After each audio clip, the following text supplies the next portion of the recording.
Well, All right, we're live. we're live. We are live on YouTube. Welcome to the second ever Coach and Cole live in the morning show. We are going to get you ready for lineup lock every Sunday morning from here on out for the rest of the NFL season. And our weekly show, we break down our Elite Eight, our favorite games from this week's slate. But on this show, we're going to go position by position and answer your questions about this week's slate. So, Cole, how's it going today? How you feeling over there? I'm feeling better. Yeah.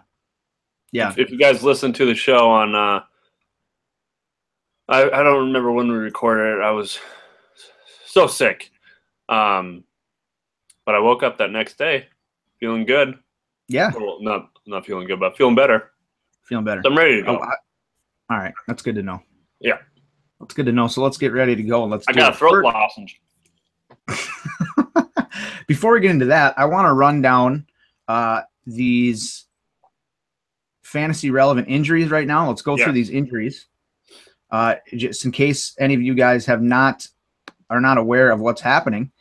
Josh Dotson, Washington Redskins, he's expected to play today. Richard Sherman from the Seattle Seahawks corner, he's expected to play today. We look at the Minnesota Vikings. We got a lot of attention on that game because we just found out that Xavier Rhodes and Anthony Barr are both going to play today. So that helps out that Minnesota defense. Terrence Williams expected to play today for the Dallas Cowboys. And then, of course, the other Minnesota Vikings news is Sam Bradford. He's still a game-time decision right now.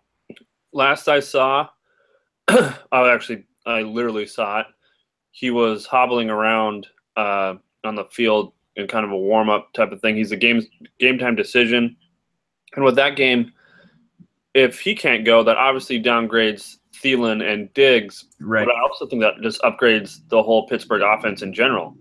Because if the Vikings can't stay on the field, then that just means that their defense will be out there longer. Yeah. And it's just going to tire them out, and it just would mean more plays for the Pittsburgh offense. So I think that helps out the Steelers offense if Bradford can't play. Right. Definitely. Right. And I think, you and I were both on the opposite side of this. We kind of felt like it was a little trappy going into this week. We both like Minnesota. We both like Minnesota. So, yeah, I'm with you. If Bradford is not going to play, but, I'm reading something right here that says he's told everyone he's going to play. So, either way, though, if he's that, he's injury prone as it is, and if he ends up going out of this game with an injury, I mean, that's going to be a real shaky situation. I definitely wouldn't play Bradford. And I think if you have shares of Vikings receivers in your DFS lineups, I would pull the plug on those and find something else because there's so many other good spots today. You don't really need to go there if we're not sure about the quarterback situation. And then I might have to throw another lineup or two with Pittsburgh. I completely faded Ben Roethlisberger and the Pittsburgh guys, but if this is the case, they're going to be on the field more, like you said. So I think we might have to roll out some Pittsburgh lineups just because, and you might get them at a lower ownership than you would have if this had been announced earlier. Yeah. More injury stuff here. Jordan Howard, he's expected to play. Marcus Wheaton is probably not going to play. So that's another chink in the armor there for the Bears receiving core. Totally avoid that situation. We were worried about Jalen Ramsey, Jacksonville Jaguars corner. He's going to play. So that definitely helps that defense, and that's a downgrade for Rashard Matthews, Corey Davis, receiving core there with Tennessee Titans. Jarvis Landry, big one we're going to talk about here later. He's expected to play. Lock and load him. I like him this week. So those are the major ones that we wanted to touch on before we get into this thing. Any other injuries that you can think of off the top of your head that you're worried about here, Cole? The information where I get all my injury stuff is you pretty much covered everything. Yeah, that was pretty much it. Okay. You got it. Good job. Oh, thank you. Yep. Well, let's start with quarterback. We go through each position on this show, and let's start with quarterback, and let's start with the chalk. We've got Matt Ryan, Tom Brady, Aaron Rodgers, Drew Brees. All playing each those other. are, yeah, those are the chalk. You got Brady at 9.2 on FanDuel, Rodgers 9.1 on FanDuel, Breeze is 8.7, Matt Ryan 8.2. So those are the chalky guys. Cole, which of these four do you have the most in your lineups this week, and who do you like the most? In a non-biased lineup, I would have Rodgers. People know that we're Packers fans, but I would still have Rodgers. You talked about it on the show. He absolutely lights up the Falcons. Yeah. I don't really have a problem playing him. As far as rankings, I would go Rodgers, Breeze, Ryan, just because he's cheaper. Brady. Yeah. I mean, he's $1,000 cheaper. I'd 8.2 for Matt Ryan. That's pretty cheap. Yeah, and just the amount of points that are going to be in that game. Yeah. You know, the total is 56.5 right now. So it's gone up a 1.75 since it came out originally. So yeah, I'm with you. Rodgers is my guy this week as far as those four. We talked about this a little bit on the show, but you look at Rodgers' career numbers against Atlanta, 70% completions, 1,700 yards, 13 touchdowns, 1 interception, passer rating of 118 flat. He just tears up Atlanta. And you got to like him going against that secondary. 4 defensive backs with grades in the 40th percentile on Pro Football Focus. And then you look at his indoor stats, they're just as good. So you combine all that together with the fact that, you know, Green Bay looked pretty darn good against a Seattle team that's supposed to be revered and a pretty good defense. Now, what will they be able to do against an Atlanta defense who has a decent pass rush, but everything else is not so good? And I just think it could be a career day for Rodgers and the Packers. I think you'd have to keep an eye on Bulaga and Bakhtiari, the 2 tackles for the Packers. I don't even know Bakhtiari was – did he get hurt in the Seattle game? I do not remember that. But obviously Bulaga was out. Yeah. But with that pass rush, if one or both of those tackles are out, that could be a little tougher than expected. Right. Yeah. I mean, that's a – I don't know if it concerns me too much. It seems like whoever the Packers throw in at offensive line over the past few seasons have been able to pick up the slack. I mean, not as much. I mean, Bulaga, you lose Bulaga, and that's a blow. But they were able to do it without him last week. So, but yeah, that's a good point. Because, you know, Vic Beasley and those guys coming around the outside it is an area of concern because that is one area that defense excels at is the pass rush. So you look at Brady, obviously New Orleans is terrible. We saw what Bradford did. I mean, any of these 4 guys, if you go with, I think you're in a pretty darn good spot. Drew Brees at home, Matt Ryan at home, really good spots. You know, but the guy, Cole, that I like over Breeze and Brady this week is David Carr. Derek Carr. David Carr's good, too. Put him in your lineup, see what happens. Yeah.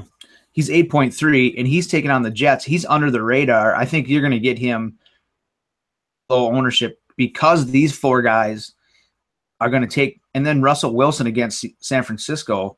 Those 5 guys are going to take some serious ownership away from Derek Carr.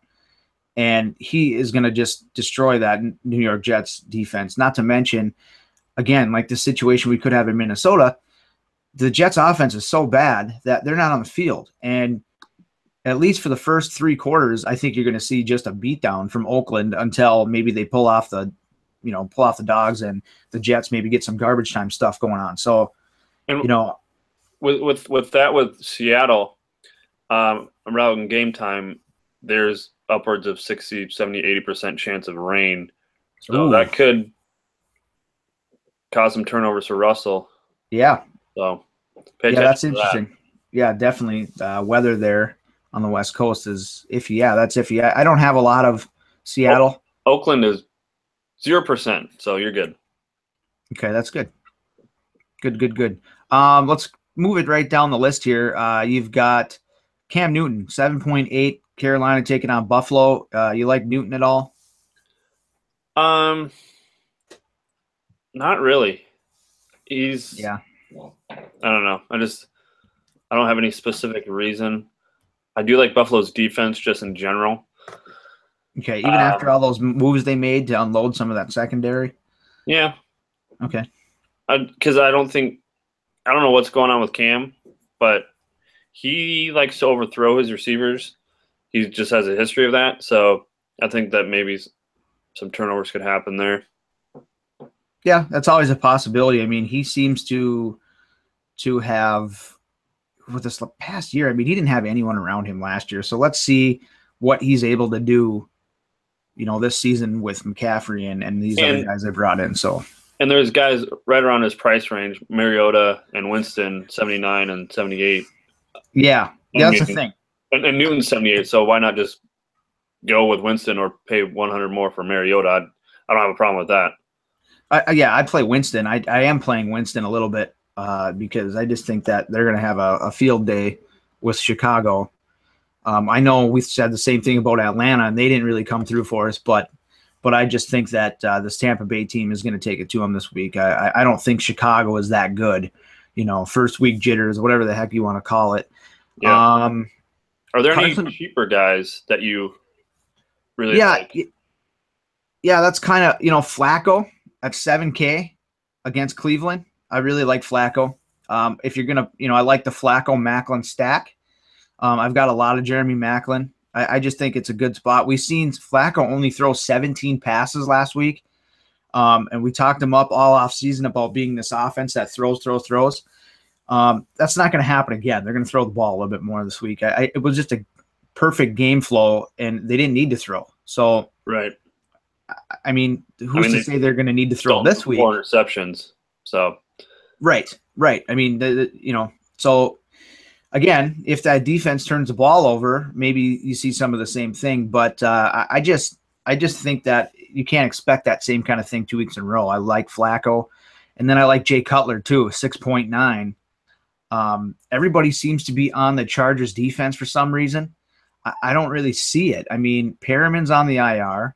They lost Teo. That linebacking core is not good. That front four is okay with Ingram and Bosa and those guys. And then you got Casey Hayward. The rest of that secondary isn't anything to write home about. But, I mean, they did force some turnovers last year, but a lot of those were Casey Hayward. So, I forget his first name, but Verrett, their defensive back, he's out.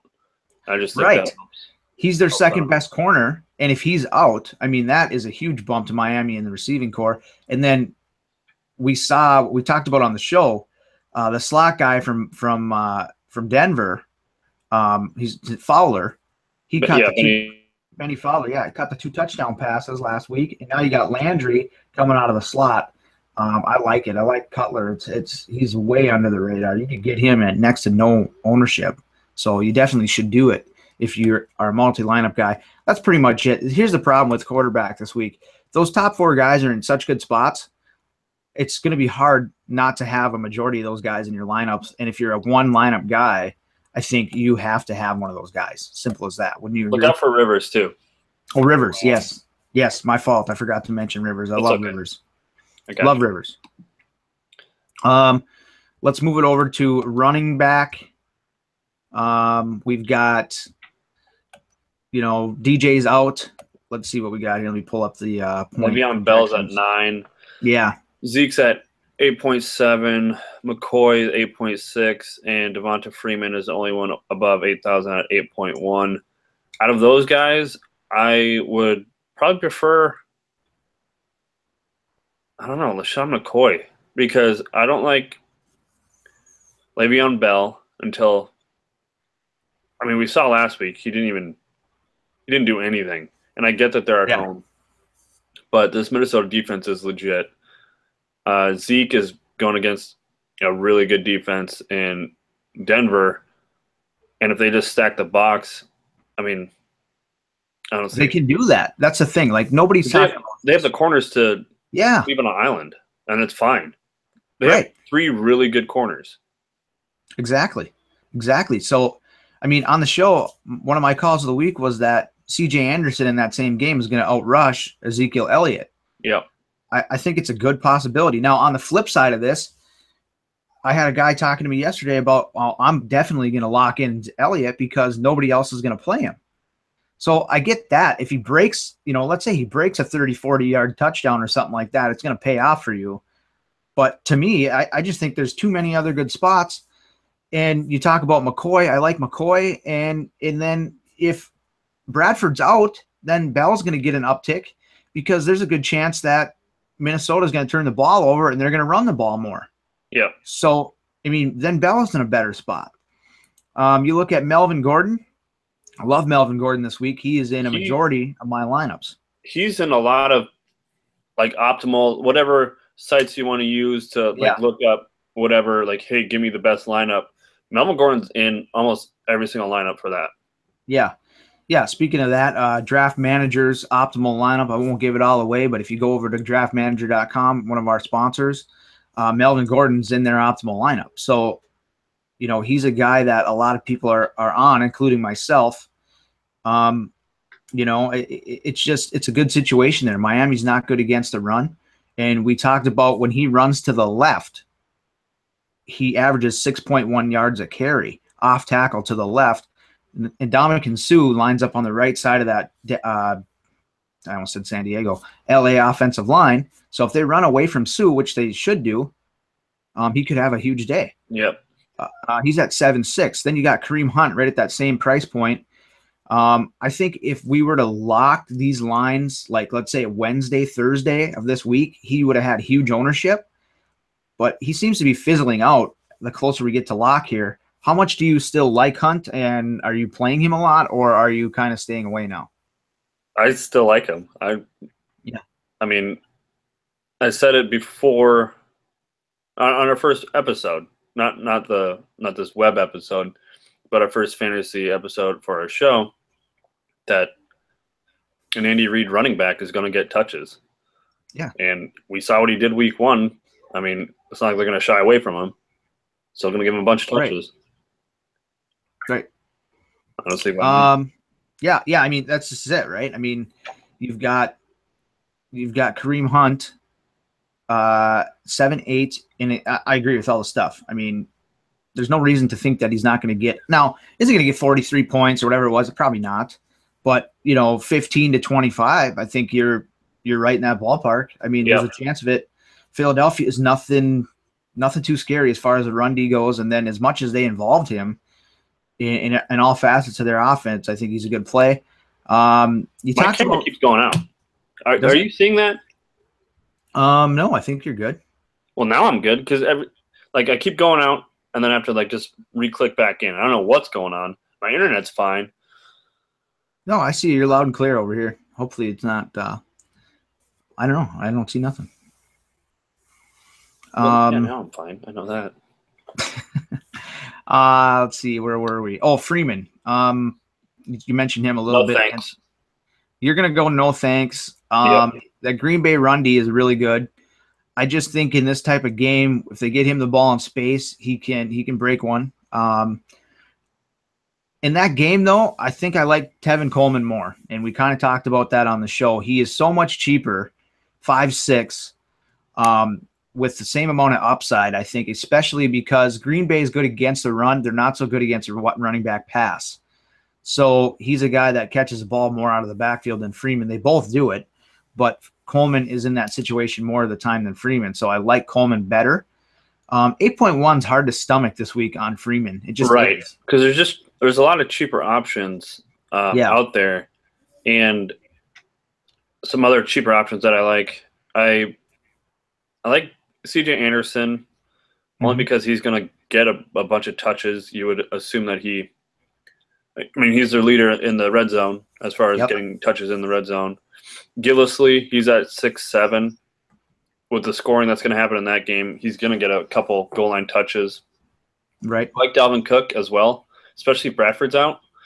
He's just going to get more touches. And I like Terrence West in that 6.6 range. Him and Allen, they kind of split it, but Terrence West still put up 14 points. And against that Cleveland defense, I would think he'd get the same amount of touches, about 15 points. Yeah, well, here's the thing, right? Everybody is on Buck Allen this week. again, we just talked about the game flow of that game and the way it went with the turnovers. There's no way Buck Allen is going to get 21 carries this week, people. I'm sorry. It's not going to happen. West got 19 carries. Allen got 21 carries. So 40-plus carries for your running backs, it's not going to happen. Yeah. They're going to, and only 17 pass attempts for Flacco, a guy that led the league in attempts last year. I'm sorry. How do you feel about Kerwin Williams taking over for David Johnson in Arizona? He's at 6'1". Well, I mean, the price point is where you're interested. And of course, it's Indianapolis, and they're terrible. Right. So it's there. The situation is there. But how much are they going to use him, and are they going to use Ellington and Chris Johnson at all? I mean, I don't know. I mean, I think it'll probably be more of a committee situation than just Kerwin Williams, 15 touch a game. I don't know. I would agree with that. My general philosophy on handcuffs are these guys obviously aren't as good, so it's not like they're just going to take everything that they're replacing. David Johnson will get 25, maybe 30 touches a game. Kerwin Williams isn't going to come in and get 25 touches. It's just if he was going to do that, then he would have gotten more touches when David Johnson was healthy. It's not like the backup's not going to take on that specific role every time. Right. Yeah, I'm with you. I would at least wait and see, how that situation is going to play out. The guy we got to talk about, we got to get moving on here, but the guy we got to talk about is Ty Montgomery at running back.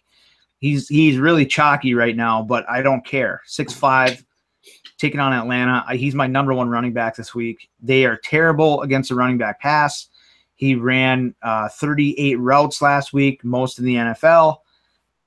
You got to play this guy. He was obviously their guy. He's improved his pass blocking. He's not coming off the field. He's a guy you got to have. And if you're playing cash, you have to play Montgomery. I mean, if you don't have him, if you're going to say, well, I'm going to fade the chalk and cash and try to get away from that, if he gets his 15, 16, 17, 18 points that he should, you're screwed, because at 6'5", he's going to go 2 times value, or he's going to get you 2.5 point per dollar. So you're screwed. You have to play him, I think, this week. And I don't care about the ownership. Anybody else you want to touch on at running back before we move to receiver? My cheapest option that I like is Tariq Cohen at 5'4". Okay. They do not have receivers, so they're going to throw to the running back coming out of the backfield like they did last week. 12 targets last week. They've made no additions to their offense, so there's no reason why they shouldn't do something like that again. Right. Yeah, that's a good one. Well, we look at wide receivers, and it's obviously Julio Jones, the number one option this week. We talked on the show about what he does after a dud week or a down week. He usually comes back with over 100 and some yards, a touchdown, and 7-8 catches. He caught 9 passes for 180 yards, 2 scores in the playoffs last year. We know that was against Gunter, who is no longer with the team.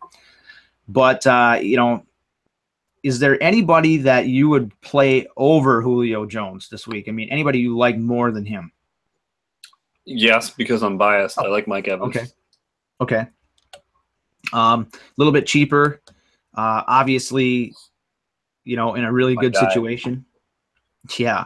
So I guess it's personal preference there. I think just looking at the numbers, you look at Pro Football Focus's, matchup advantage. Julio Jones has a 100% matchup advantage. I've never seen it that high. Is that bad or is that good?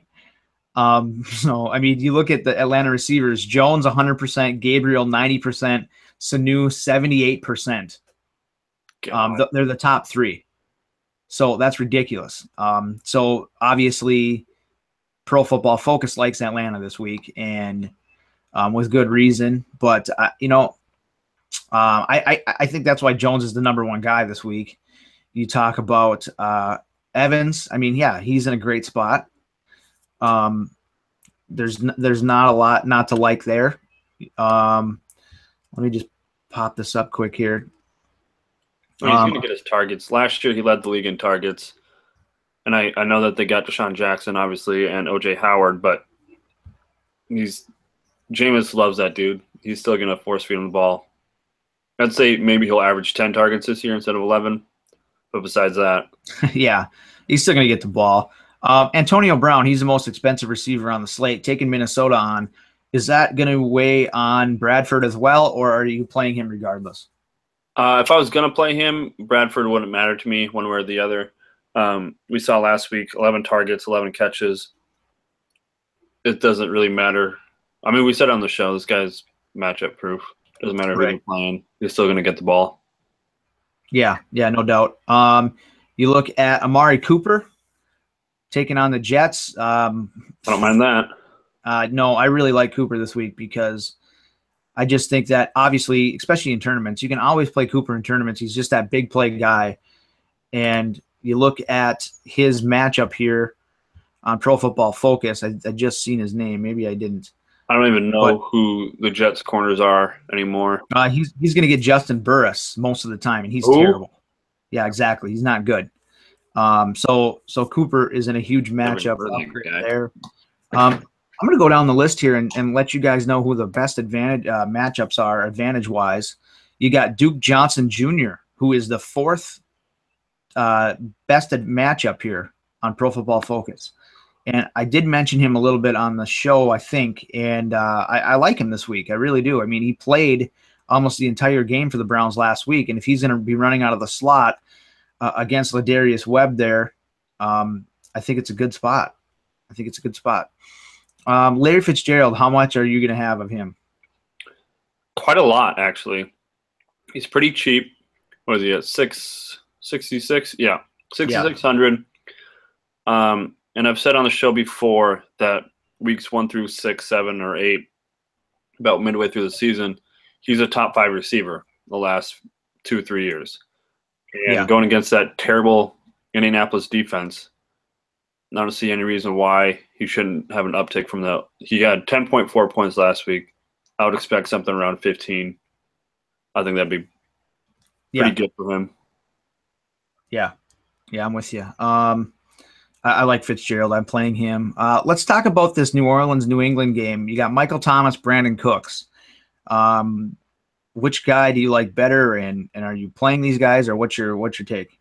Well, the point or the price is only $100 more expensive for Thomas. I broke this game down on the show, and this is one of those games where we said it felt trappy. Yeah, it would make sense for Cooks to have a huge game. Amendola is out with a concussion. More targets for other guys, which includes Cooks. But if I were to go with someone, I would go Thomas. I just think this New Orleans Saints team at home, they're just different at home. They're like the Steelers, and I just like Thomas. I don't really have a reason why. I'm sorry I don't have stats to tell you why. But if I were to pick one of these two, it'd be Michael Thomas. Okay. I have Thomas with my Breeze stack. So if I'm going to play Breeze, I'm going to play Thomas. Yep. So that's where I'm going there. And then same thing with Brady, because I like Rodgers so much more this week and Ryan so much more this week that even though Brady's in a great spot, I just like those guys more. And if I'm playing Cooks, I'm playing Brady. If I'm playing Thomas, I'm playing Breeze. So I'm really not going naked with those guys because there's just so many other spots that I think are just as good, if not better, at different price points and things of that nature. The way my build's going, it's just not. You're not necessarily going a stack with Rodgers and Nelson or Rodgers and Adams or Ryan and Jones or anything like that. Well, no, because you never have to because he spreads the ball around so much. Right. You know, it's not like they have a number one guy. I do like a Bennett Rodgers stack, but other than that, no, you don't need to. I think, speaking of those guys, I mean, you've got Nelson going up against he's going up against Trufant for most of the game. Yeah. We've seen him eat his lunch before. And then the guy that I think is going to bounce back this week going up against Robert Alford is Devontae Adams. Alford is absolutely terrible. And, Adams had success against him in the past. So he's a guy that I really like this week to bounce back. And then Cobb's in a good spot too. And the thing about Cobb is, I know I talked him up last week, but he's healthy now. So the fact that he's healthy, you're seeing how good he is. Before, last season, he wasn't healthy and everybody thought he lost it and he didn't have as much fantasy value. Well, this year, guy's healthy. They're going to get him the ball because you saw what he can do. So any of these guys, you don't have to stack Rodgers with anybody. That's the beauty of it. I'm going to play all three of those guys. I would. I would. Get crazy. Why not? Oh, you're going to go all four of them in a stack? No. Without Rodgers. Okay. You could. That's the crazy thing. I don't like Bryant. Just want to get that out of the way. Don't like Bryant. No. Not a huge fan of Baldwin this week because of that weather. Yeah. Keep that in mind, folks. Look at the weather before you start playing these guys because FanDuel, or I'm not sure if DraftKings does, but FanDuel, they're not going to put out the weather on that. So just keep an eye on that. Yeah. Keenan Allen? We both do. I really like Keenan Allen. Yeah. Last week, you broke this down, but last week he got 10 targets and against a really good secondary in Denver and obviously a worse secondary in Miami. He got 12 points last week against Denver. There should be no reason why he gets 15, 16, 17 points against this Miami team. Right. He's my lock of the week at receiver. I'm like 80, pretty much. I'm like 80, 90%. I'm a multiple lineup guy, and he's that high. Yep. He at 7-1, he's my number one ranked receiver this week. At 7-1, I call eight catches, 100 yards, and a touchdown was my call of the week for him this week on the show. He could eclipse that by a lot. I think him and Rivers. You want to stack them up, do it, but you don't need to stack Rivers with them because of these other quarterbacks. But yeah, Allen is going to be the man this week. You're not going to want to pass up on him. Anybody else want to touch on? What about? I'm looking at it now. Yeah, me too. I'm a big Pierre Garçon player, but not this week, so don't worry about that one. Devontae Parker, you touched on that before on the show. He's going to get Hayward. Yeah. Don't really like that matchup. Yeah. Some cheaper guys, Ted Ginn and an attorney as a flyer. Yep. And one guy that I might go with, two guys, Allen Hurns, now with Allen Robinson out in Jacksonville. And then J.J. Nelson, now with John Brown out in Indianapolis. Mm-hmm. I think that could be a sneaky play. He's at 5'3". He scored 12.8 points last week, and that was with John Brown there. Yeah. He could get a few more touches there. That could be a pretty nice play at 5'3". Right. Yeah. People are asking me to play them in cash. I would say no. You don't need to get cute in cash. Just play the smart plays. You don't need to go there. But yeah, I like those plays too. And then the last one I want to touch on is Macklin. We talked about Flacco a little bit, but going against Cleveland, he's the number one guy there. We saw a little flash of it last week, what the future could hold here. He's so good. He shouldn't be 6.3 ever. I don't understand. It's just because we haven't seen anything out of him, and he's in a new team and a new situation. But a number one receiver with the skills that he has against Cleveland, and he's 6'3". That's just crazy to me. Yeah, that's crazy. Nice play. Yeah, absolutely. Let's take it over to tight end. Obviously, we got to talk Rob Gronkowski. He's 8.1. Way too expensive.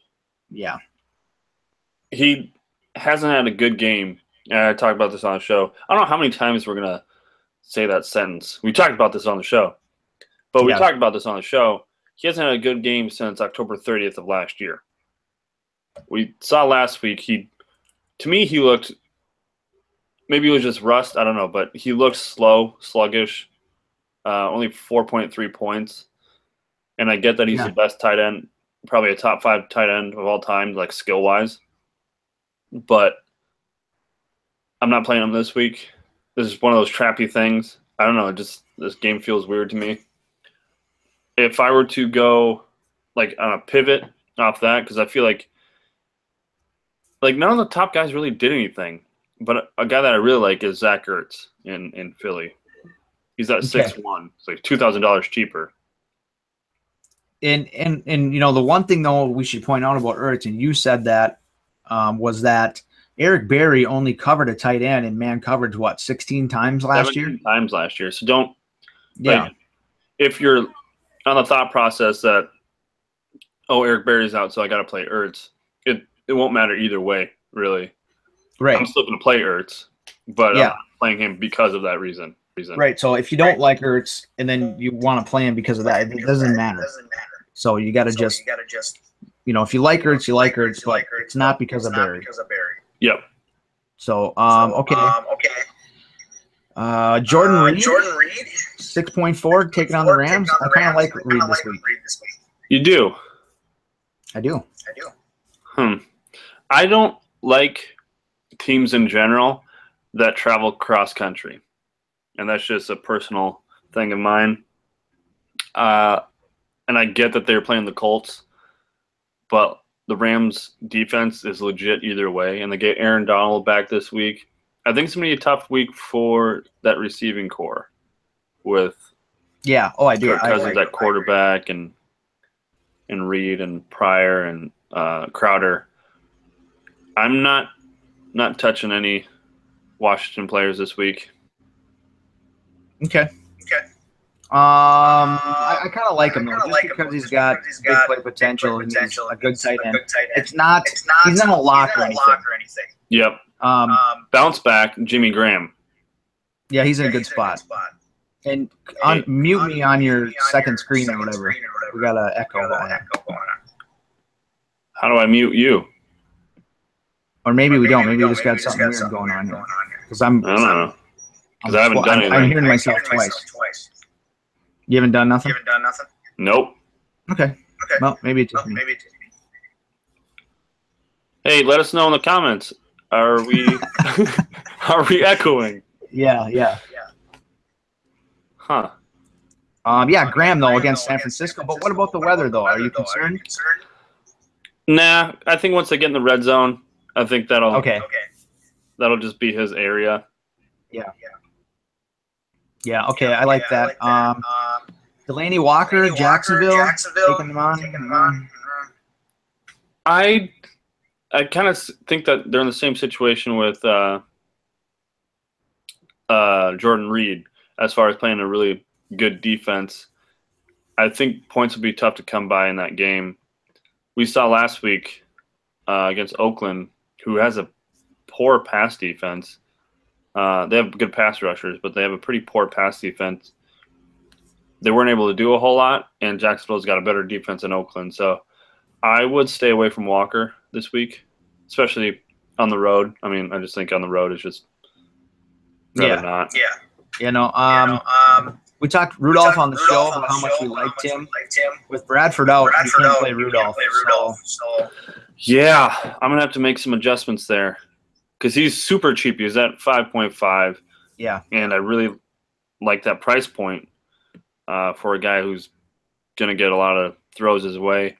What I will probably just move down $200 to go to Coby Fleener until Willie Snead comes back. I like Coby Fleener. Well, here's a guy you could switch it to. Charles Clay from Buffalo. Boom. Taylor loves Clay, and the Panthers were the 5th best fantasy matchup for tight ends last year. So he's a good play. Led the team in targets last year. Yeah. As a tight end. Jesus. Right. And they got rid of Watkins, and it's basically the Jordan Matthews and Charles Clay show. Look out for Zay Jones. I have him on a season long. He's going to do something. Okay. All right. At some point. I don't mind that play, a little sneaky play. Jared Cook is my favorite tight end play this week. 5.1, taking on the Jets. The Derek Carr. Really liked him the first week. Wanted to get him involved. And so I just think he's a great play. He's under the radar. And 5.1, you can't go wrong. Yep. All right. Before we wrap this up, let's talk defense. Who cares about kickers? Who cares about kickers? Basically, for me, one thing real quick about kickers. Yeah. It's better to, for me, I always go with kickers who have either a high-powered offense or just a really good defense. So this week, I'm going to go with the Cardinals kicker because they're going against a team in Indianapolis that has a shitty defense. They have a really good defense, and they don't have David Johnson. So you would think that maybe they stall out at some points, not being able to move the ball. Should be some kicking opportunities there. Go on with what you were saying. I got you. We're talking defense here.